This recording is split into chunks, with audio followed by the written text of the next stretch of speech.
That's pretty good. Yeah, we'll take that one. I thought our guys came out in that first half and really challenged every shot. They made it tough. Denver's coming off a back-to-back, and we didn't give them any life in the beginning. And when we come out aggressive like that, especially on the defensive end, have good chances of winning the game. So I was proud of our guys that they came out. They played like that. What does it do when Eric plays with this level of consistency in offense? Well, I think it gives everyone confidence on the team that hey, Eric's going to do something with it. Be ready. If they try to close him down, then they're going to be wide open. And just his confidence that he has in the game right now. When he comes down and comes at you and pulls up for that jump shot, now these guys are going to have to come and start picking him up a little higher, and now he's just going to drive by him. So he's playing great right now. Brandon Knight was a little off on his shot in the first half after shooting so well the other night. Then he came around in the second half. Did he do anything differently between rounds? No, he took the ball to the hole in the second half. He got to the basket. Sometimes when you're pressing for that first basket, a layup always helps. Then he knocked out a three after that. And that's going to happen at times, with all of our guys. They may have a half where they're not making the shots, but in the second half, they can't get down because they know they're good shooters, and it kind of usually comes back to it. A little empathy for that first half. There's not much you can do from a coaching standpoint when the ball doesn't go in the net. Oh, for them, yeah. They weren't making shots. Obviously, what were they, 2 for 20 from the three-point line.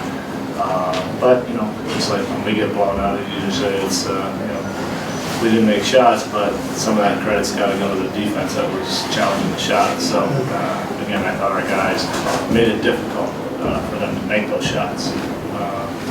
So we got a pretty good defensive team out there to start.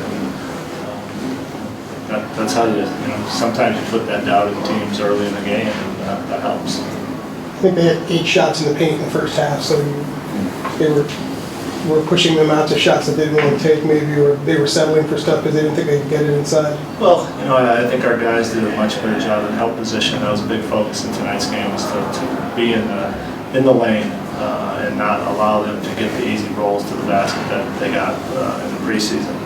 And our guys did a nice job of being there and then getting back out to the shooters and still challenging the shots.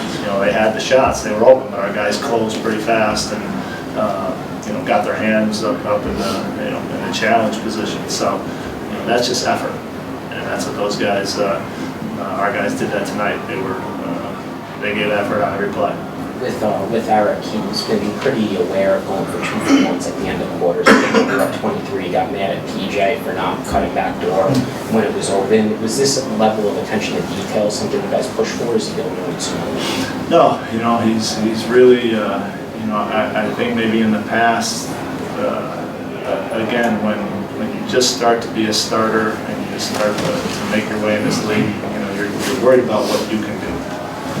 He's past that stage. He's at the stage where he's looking how our play's developing. How can I get my guys a shot and be open? And that's great. That's another level that we need from him. And again, I think he's seeing the game a lot better now. Like I said, he saw TJ's on. TJ, go ahead, cut, I'll get you a layup. And as we move on, and he sees more of that, and the guys understand that he sees it.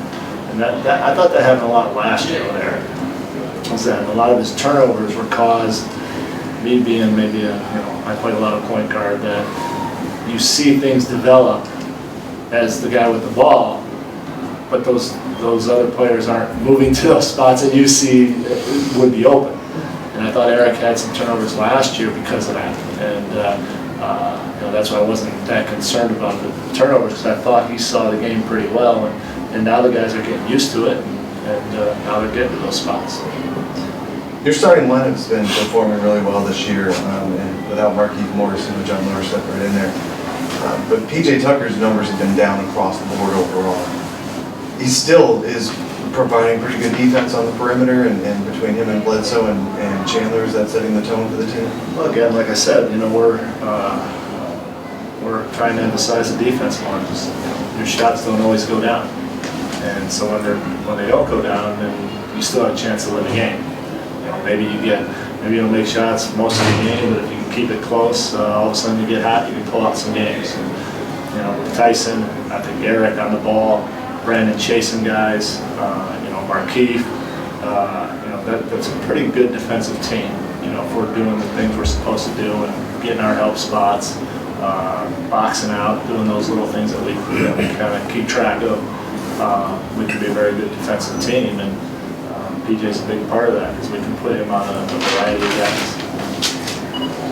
Bledsoe's perimeter shooting, did he do anything over the summer to sort of change his form, or was it just a matter of getting those reps in because he's really good for 3-point range? So He didn't change anything. He just worked on it. The biggest thing about guys shooting the ball is when you practice, if you're just doing spot shooting and you're not doing game speed, I believe that's a waste of time. Maybe your 10,000 reps or whatever that is, get your brain trained a little bit on the shot, but game speed is so much different, even in practice. So, we try to emphasize to the guys, practice at a full speed, so that when you get in the game and the speed's even faster, it's not a big adjustment. And I think Eric over the summer, when he worked on his shooting, he did it with pace, and he did it with speed, and so now when he shoot them, they look pretty easy for him. Do you think his conditioning, you mentioned that it's improved a lot compared to last year, do you think that plays a factor? Oh, yeah, absolutely. That's a big part of it. When you're tired and you don't have legs, it's hard to shoot those shots. And again, we ask Eric to do a lot on the defensive end, guarding some of these top point guards. I think he's one of the best guys in the league at guard and pick and rolls. He's strong, he can get over them. He's got long arms. He can veer back and get steals that way. So he puts a lot of effort in there. And the only way to be able to shoot the ball as well as he has is to be in the great shape that he is, that he can do it at both ends. How much do you like the way Eric was using his mid-range and really not too far into the deep?